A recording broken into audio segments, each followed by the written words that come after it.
Good morning, ladies and gentlemen, and welcome this morning to Bridging the Gap Between Sports and Education.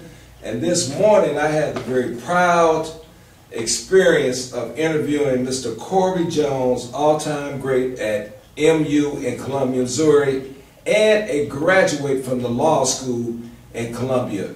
Corby, how are you doing this morning? Doing well, thanks. All right, it's nice to have you up here on the shady hill of the Du Bois Learning Center, and we are very proud to have you here, and very proud that you are a Kansas City guy. I appreciate you guys. One of our finest. I know about that. One of our finest. You might as well take the accolades, you know? I appreciate it. And you practice law here in Kansas City, Missouri? Correct. That's pretty impressive. And then you got one of your college mates who is one of your partners in the firm with you guys? Yeah, it's one of my colleagues from law school. Yeah, what's his name? Quentin Jennings. Quentin Jennings. Yeah, I met that guy. I think he's one of my customers in Visalis.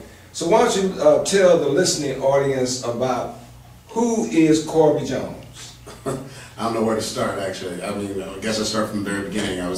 I'm the child of a physical therapist and a football coach. My dad was a pro and college coach my entire life. I was born, and people who have coaching backgrounds understand you kind of go where the jobs are. Right. And so I was born in Columbia, Missouri, and moved from Columbia to New Hampshire, moved from New Hampshire to New Orleans, moved from New Orleans to Portland, Oregon, moved from Portland, Oregon to Dallas, and then back to Columbia. So it's kind of like being a military brat. And now does your dad still reside in Columbia? No, my dad passed away right before my senior season, 1998. Okay. But my mom's still in Columbia. Very good. Now, do you have family here in Kansas City, Missouri? My little sister's here. She's actually one of the partners in our law firm also. Okay, good. Good. So what did you aspire to be when you grew up, when you were growing up? Honestly, I had no clue. But the funniest part is, my first real job was being a professional athlete. And that was the one thing that I never planned to do. Kids grow up dreaming of being a professional athlete. But I was always taught, because with two educated parents, plus having a father that's been in the business, my dad was a pro athlete, that you never bank on that. That's the one thing I was always taught as a kid. You probably don't know anyone that's ever played a professional sport or that ever will play a professional sport. And so that was the one thing I never thought about until after my junior year of college. People started asking me, so what position do you think you're going to play at the next level? And I'm just asking, what next level? So at that point, that was the first time I really even thought about the fact that, yeah, I'm going to go play pro. Now, where did you play? I played 2 years in Montreal with the Alouettes, and then I played with the Ravens for half the 2000 season, and then I played arena ball for a little while. I made the decision not to get drafted. The Cardinals wanted to draft me in the 5th round to play tailback coming out of school, but I said, I'm a quarterback, that's what I want to do. And a little too smart for my own good, I think, at this point, though. Yeah. Well, that's good, though. Well, I would have done it differently, but, live and learn. Right, that's right. Now, so you grew up in Columbia, Missouri? No, I grew up in Dallas. I finished high school in Columbia. Oh, you finished high school in Columbia. Columbia has a good education system. Now. Yeah, very, very much so. At that point, I think I went to Hickman, and Columbia Hickman was actually probably a better, highly rated high school than Rockbridge, more highly rated than Rockbridge. Mm-hmm. But Rockbridge probably now has caught up with them, I think. Mm-hmm. So tell me about how sports has impacted your life. Well, how has it impacted your life, and what change did it make? The sports and education. Because we're trying to tell the young folks out there a balance. We want to find this balance of 6 and 6, like the old guys used to say, 6 and 6. Tell us about this balance of sports and education. Well, I don't know that there is a specific balance per se. I think that the education should more highly or should outweigh the sports portion. Sports should impact and sports should provide education. Sports should educate you in a manner that you understand what you're going into, what you understand the element of competition, you understand the element of camaraderie, you understand that the element of team. And those are life lessons. You understand a relationship between you and a coach. You're not the coach, you're the player. Just like when you grow up, you have a job. You're not the boss, you're an employee.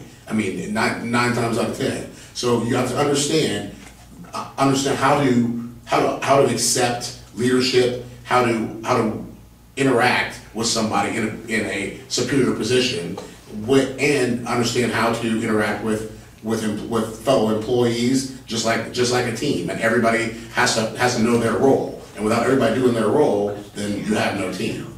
You know what? Lately, I've been reading and listening to material, and you hear a lot more talk about losing and the attitude about losing. Not that we want to train people to be losers, but talk about this being about losing.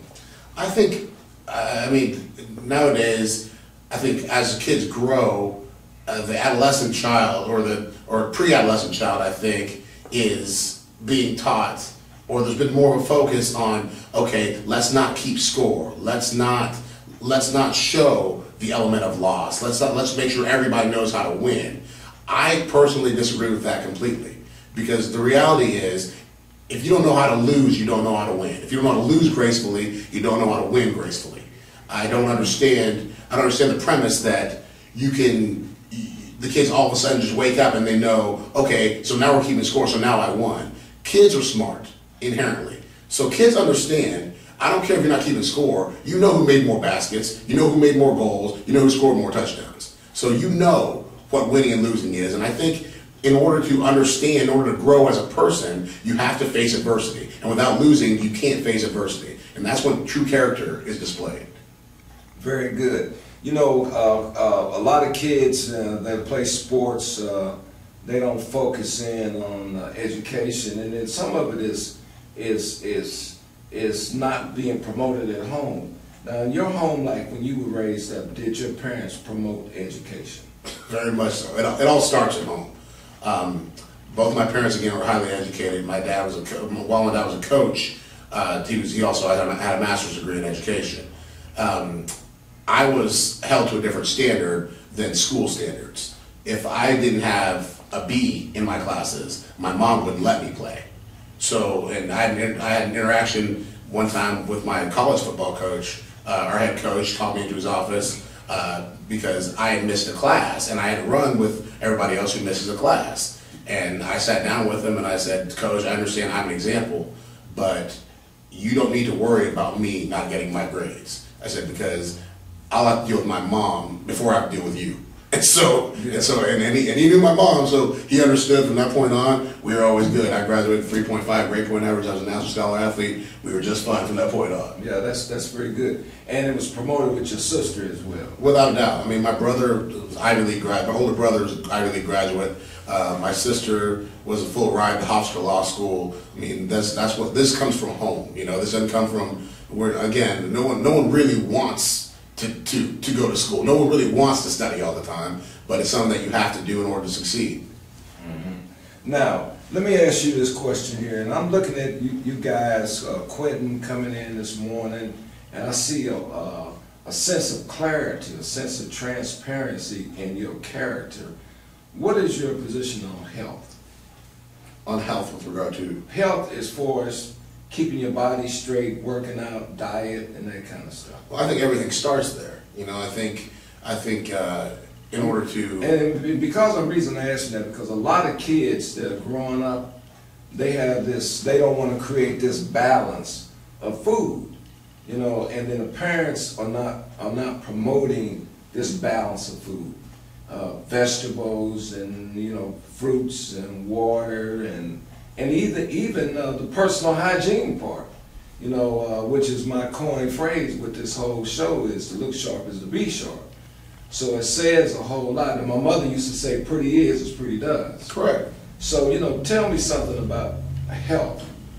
Well, I mean, athletically, you can't perform if you're not healthy. If you're not taking in the right things, your body's not going to put out the right things. It's not going to give you what you need. And with regard to what you were saying, you know, there's so many people that, I mean, there's pride and self-worth comes with personal hygiene and comes with being healthy. You know, when you look at yourself, and if you're proud of what you see in the mirror, then you're going to step up and you're going to perform in a manner, and you're going to present yourself in a manner that shows that. Mm-hmm. Mm-hmm. So you try to maintain a healthy diet and For the most part, I try to. I mean, my diet's pretty good. I don't do as much cardio as I need to be doing, but when you spend your life, or most of your life, having to work out and having to run, sometimes you don't feel like doing it anymore. Right, I understand that. Well, we got to get you on the Visalis shit. Okay. We have to get you hooked up. Now, tell me a little bit about this MU's 2012 season down in Columbia, Missouri. And give me a little perspective about the coaching staff and the players. Well, it's going to be an exciting year. First year in the SEC. The SEC is always going to come with some talent. You got Georgia and Alabama coming in this year, and that's going to be exciting for fans to see a different type of football. You're not going to see this finesse stuff where you got all kinds of spread offenses all over and just sling the ball over the field, nobody playing any defense. These guys run and they hit. So I think it's going to be a change for everybody, including the team. I think after watching the spring game, Mizzou's got a lot of speed. They're pretty well prepared. I think they know what's coming in. But I think after the first year in the SEC, I think a 7-8 win season is a great season if they can pull that off. Okay. Now, and you played what position at MU? I was a quarterback. Were you a starting quarterback? 4 years. Yes, 4 years, yeah. I think I might have read about you a little bit. Okay.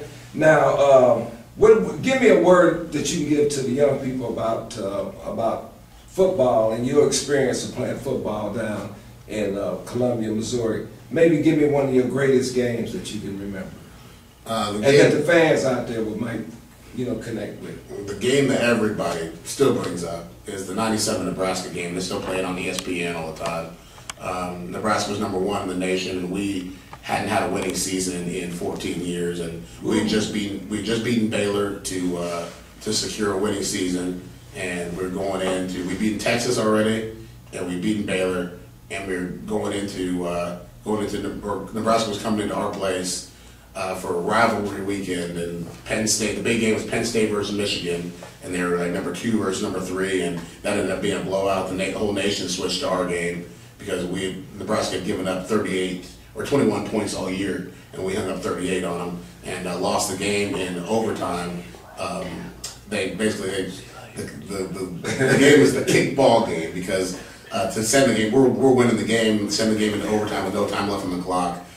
Scott Frost playing quarterback, threw the ball in the end zone and bounced off a guy's chest, and another guy ran behind him, kicked the ball up, and they caught him in the end zone to send the game to overtime. And once we got to overtime, we were playing somebody that was better than us, and so it was just the better team, the more talented team ended up winning that day. Right.